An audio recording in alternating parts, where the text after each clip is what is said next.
किधर प्रत्यय के तबियत और अनियर के बारे में बता रहा हूँ। किसके बारे में तबियत और अनियर के बारे में बता रहा हूँ, क्योंकि ये दोनों प्रत्यय विधिलिंग लकार का विकल्प है। किसका है?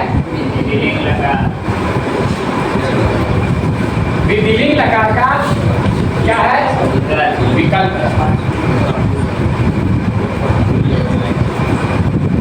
और विधिलिंग लकार में आपने पढ़ा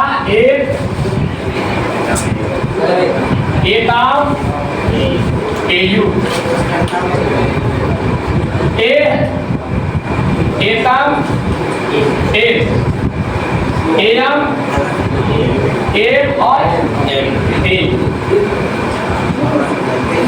ये एक का बदल जाता है, ठीक है। ये किस बदल जाएगा? पट से लगाएगा पठे, पठेताम, पठेयु, पठे, पठेताम, पठे, पठेयम, पठेवा, पठे। जैसे उसे पढ़ना चाहिए।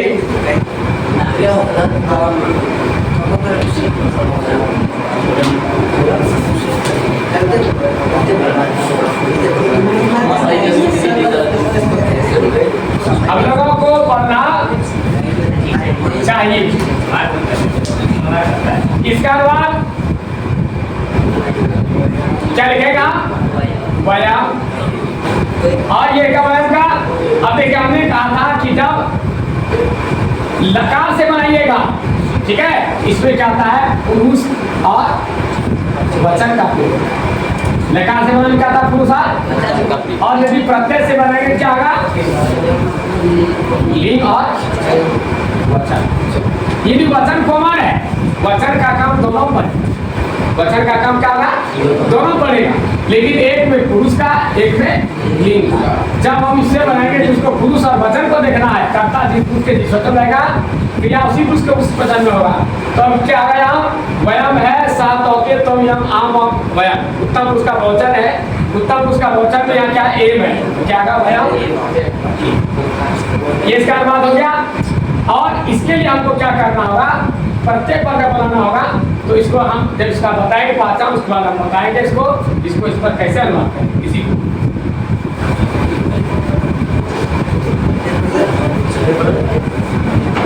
इसका पहचान है तबियत का। देखिए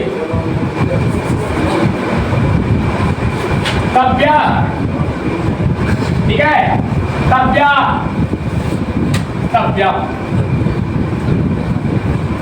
तबियत, तबियत, तबियत संतुलन वाले प्रत्यय को तबियत। इसमें तो का लोप होता है, याद रखिएगा। तबियत प्रत्यय का पहचान है, तो का क्या आता है? लोप, खत्म हो जाता है, ठीक है। सिर्फ उतना भी नजर आएगा। और इसको हम जब वचन का अर्थ पड़ेगा किस पर पढ़ेंगे? ये पुल्लिंग है, इस पर किस पर पढ़ेंगे? ये पुल्लिंग है, इसको बालक पर पढ़ेंगे। बालक के शत्रु। और ये आकारांत है, स्त्रीलिंग है। ये किस पर पढ़ेंगे? लता पर उसका शत्रु पढ़ेंगे। और ये मोहलत है, नपुंसक लिंग है, किस पर पढ़ेंगे? ये हलम पर पढ़ेंगे।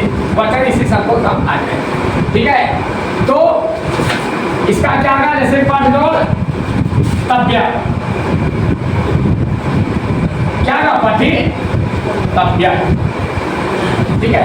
पठी तबियत, पठी तबियत, तीनों बना। बालका बालका पठितव्य, पठितव्यो, पठितव्या, बालका बालका बालका वचन का अर्थ पड़ेगा, इसको पढ़ोगे पठितव्य, पठितव्यो, पठितव्या। इसको इस यदि आकारांत स्त्रीलिंग में है तो क्या करेंगे? लता पढ़े पठितव्या, पठितव्ये, पठितव्या। फलन फले फल पठितव्य, पठितव्ये, पठितव्या, ठीक है। अभी हमने अनुवाद बनाया था हम लोगों को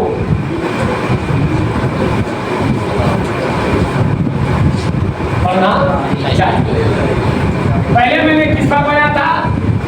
लकार पे बना। अब मैं किस पर बना था? किसको? प्रत्यय पर बना रहा हूँ। तो इसका क्या होगा? इसका नियम है, हम लोगों को पढ़ना चाहिए नहीं, वह जगह हम लोगों के यहाँ तृतीया भक्ति प्रयोग हो जाएगा, याद रखिएगा। जब आपको इससे बनाना होगा, ये कर्ता में कौन भक्ति रहेगा? तृतीया। आम अवयम माम अवम अस्मान माया अवयम अस्माभि, क्या रहेगा? अस्माभि, ठीक है। और अब पढ़ना चाहिए, क्या पढ़ना चाहिए? पुस्तकें ना तब पुस्तक नपुंसकलिंग है, लिखा हुआ नहीं है, लेकिन उसी जो छिपा हुआ है उसी के आधार पर इसको सेटिंग करेंगे। चूंकि आपको पढ़ा दिया हूँ, अभी तुरंत बताया कि जब किसी भी अनुवाद को प्रत्यय लगा करके बनाओगे, लगा के प्रत्यय का प्रयोग करोगे, उसमें क्या लिखा है? लिंग और क्या लिख रहा है? लिंग और वचन लिख रहा है। ये हम लोगों के द्वारा पढ़ना चाहिए। पुल्लिंग है स्त्रीलिंग है?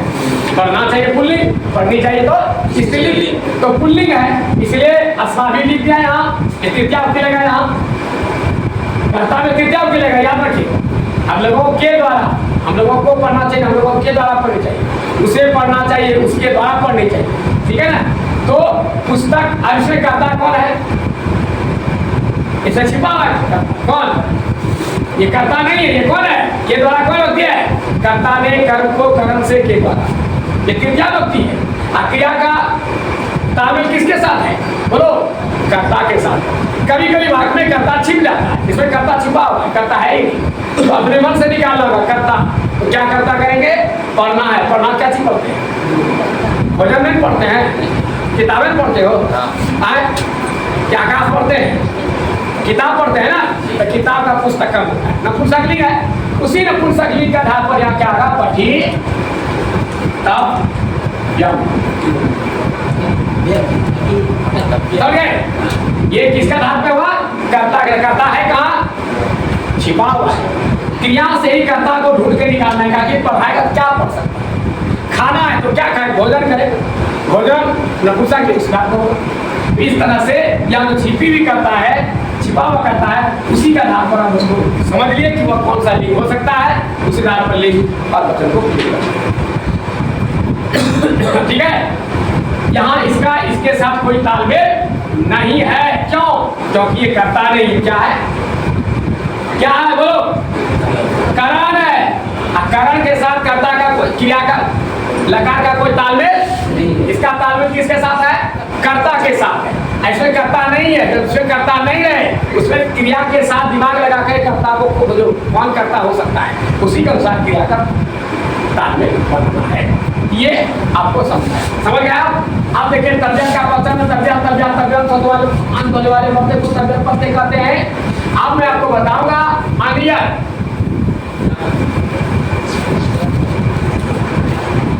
अनियर में क्या आता है? इसमें लोप हो जाता है। इसका पहचान क्या जाएगा? अनियर, ठीक है, ये पुल्लिंग हो गया। अनिया,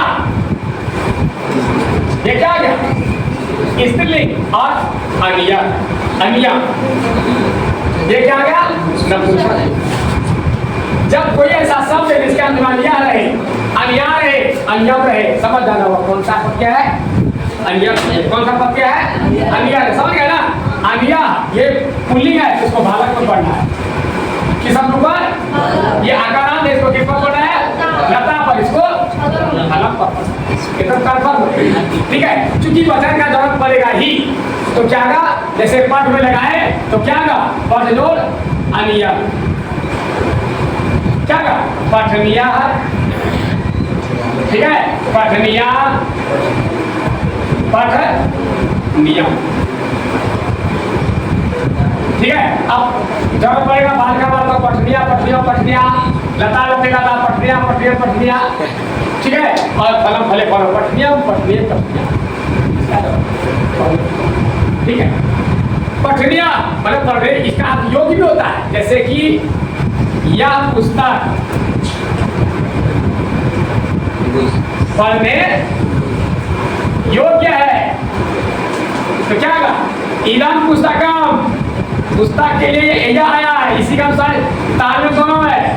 ये सर्वनाम विशेषण है, सर्वनाम है, लेकिन किसी संज्ञा का आगे रहे तो सर्वनाम विशेषण कहलाता है।